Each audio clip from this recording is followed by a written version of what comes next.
Hello friends, जय माता दी। कैसे हैं आप सब? दोस्तों, एकादशी है और एकादशी की रात आप अगर गीता पाठ सुनते हैं तो हमारे पितृ प्रसन्न होते हैं और कई जन्मों के पितृ दोष समाप्त होते हैं।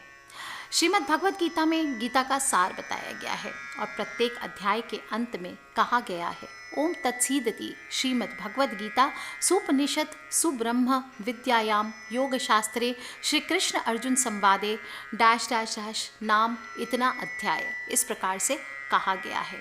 ओंकार परमेश्वर का तत्सत रूप में स्मरण करते हुए बताया गया है कि ये भगवत गान उपनिषद है, यह ब्रह्म विद्या है, योग शास्त्र है जो कृष्ण और अर्जुन संवाद बनकर प्रकट हुआ है।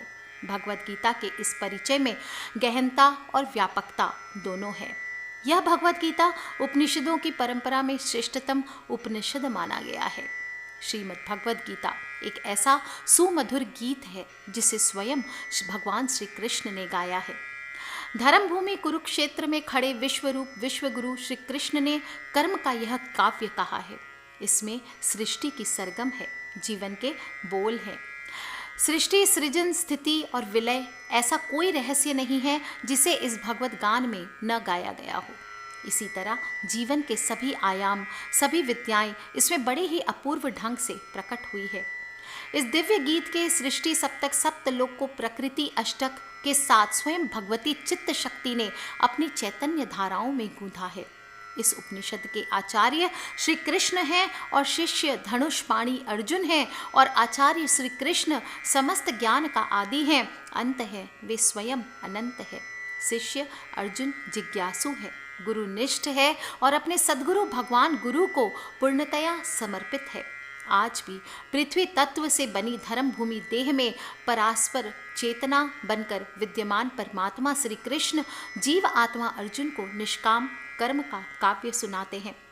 अतीत में जो कुछ भी हुआ वह अच्छे के लिए हुआ, जो कुछ हो रहा है वह अच्छे के लिए हो रहा है और जो भविष्य में होगा वह अच्छे के लिए ही होगा। अतीत के लिए मत रो, अपने वर्तमान जीवन पर ध्यान केंद्रित करो, भविष्य के लिए चिंता मत करो।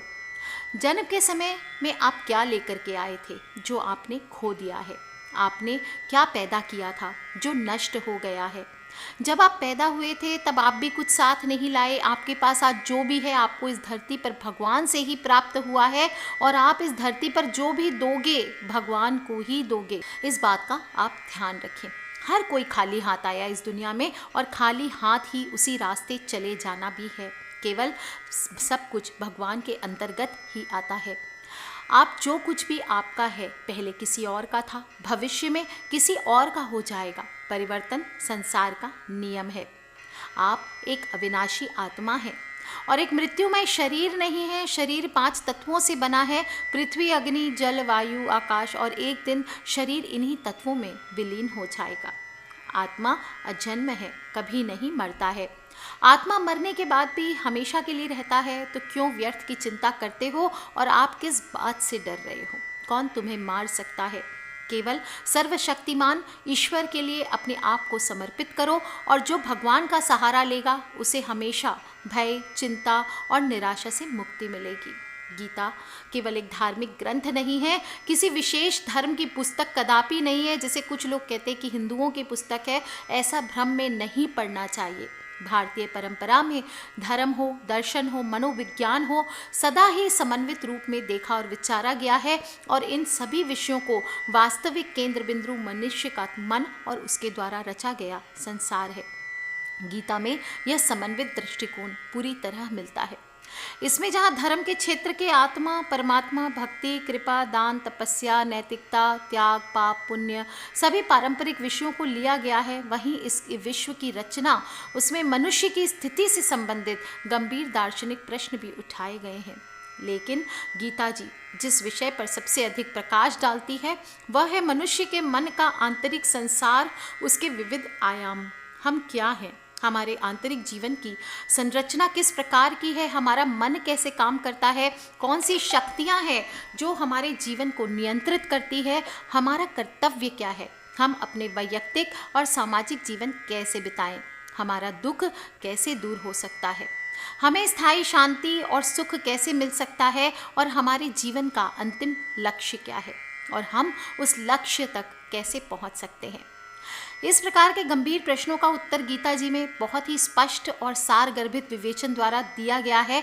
और क्योंकि ये प्रश्न सभी मनुष्यों के लिए समान है, इसलिए गीता जी का संदेश किसी विशेष समुदाय के लिए ना होकर संपूर्ण मनुष्य जाति के लिए है। एल्डस हक्सले के शब्द बताती हूँ आपको। गीता शाश्वत दर्शन का अब तक का प्रस्तुत एक सबसे स्पष्ट और सर्वांगीण सार है, इसलिए ना केवल भारतीयों के लिए अपितु पूरे मानव जाति के लिए इसका बहुत महत्व है। गीता को समझने के लिए सबसे अच्छा ये होगा कि गीता जी पढ़ते हुए हम अपने आप को समझने का प्रयास करें। वास्तव में हम गीता को समझ ही तब सकते हैं जब हम साथ साथ अपने जीवन को भी सबसे गहरे स्तर पर समझने का प्रयास करें। गीता का उपदेश अत्यंत पुरातन योग है।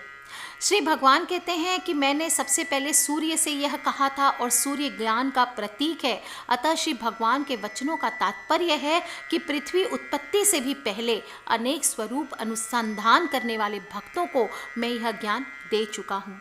यह ईश्वरीय वाणी है जिसमें संपूर्ण जीवन का सार है एवं आधार है। मैं कौन हूँ, देह क्या है, इस देह के साथ मेरा आदि और अंत संबंध क्या है, देह त्याग के पश्चात मेरा अस्तित्व क्या होगा, यह अस्तित्व कहाँ और किस रूप में होगा, मेरे संसार में आने का कारण क्या है और मेरे देह त्यागने के बाद क्या होगा, कहाँ जाना होगा।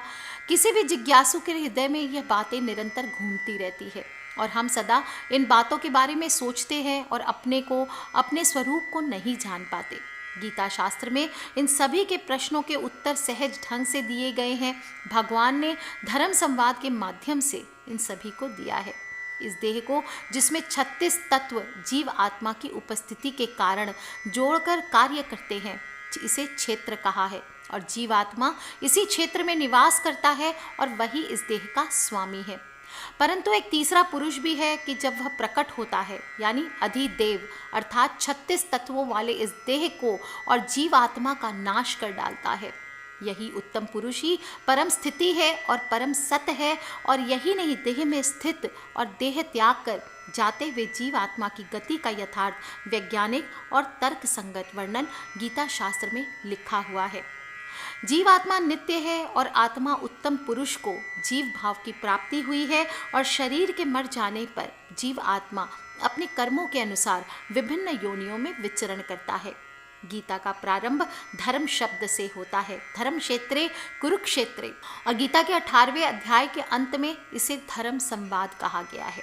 धर्म का अर्थ है धारण करने वाला, अर्थात जिसे धारण किया गया हो, और धारण करने वाला जो है उसे हम आत्मा कहते हैं। जिसे धारण किया है वह प्रकृति है और आत्मा इस संसार का बीज अर्थात पिता है। प्रकृति गर्भ धारण करने वाली योनि अर्थात माता है। दोस्तों, संपूर्ण गीता शास्त्र का निचोड़ यही है कि बुद्धि को हमेशा सूक्ष्म करते हुए महाबुद्धि आत्मा में लगाए रखो तथा संसार के कर्म अपने स्वभाव के अनुसार सरल रूप से करते रहो। स्वभावगत कर्म करना सरल है, लेकिन दूसरी तरफ स्वभावगत कर्म को अपना कर चलना कठिन है, क्योंकि प्रत्येक जीव अलग अलग प्रवृत्तियों को लेकर जन्मा है। जीव जिस प्रकृति को लेकर संसार में आया है उसमें सरलता से उसका निर्वाह हो जाता है। और श्री भगवान ने संपूर्ण गीता शास्त्र में बार बार आत्मरत आत्मस्थित होने के लिए कहा है।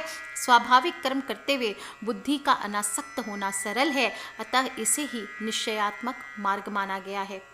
गीता में योगेश्वर द्वारा बताए हुए श्लोकों में से एक श्लोक पर गुस्से पर काबू रखना बताया गया है। इसका आशय है कि कोई भी व्यक्ति जब क्रोध से जलता है तो भ्रम पैदा होता है, यानी कि सही और गलत का भेद मिट जाता है। बस क्रोध ही शेष रहता है। इससे बुद्धि भी व्यग्र हो जाती है।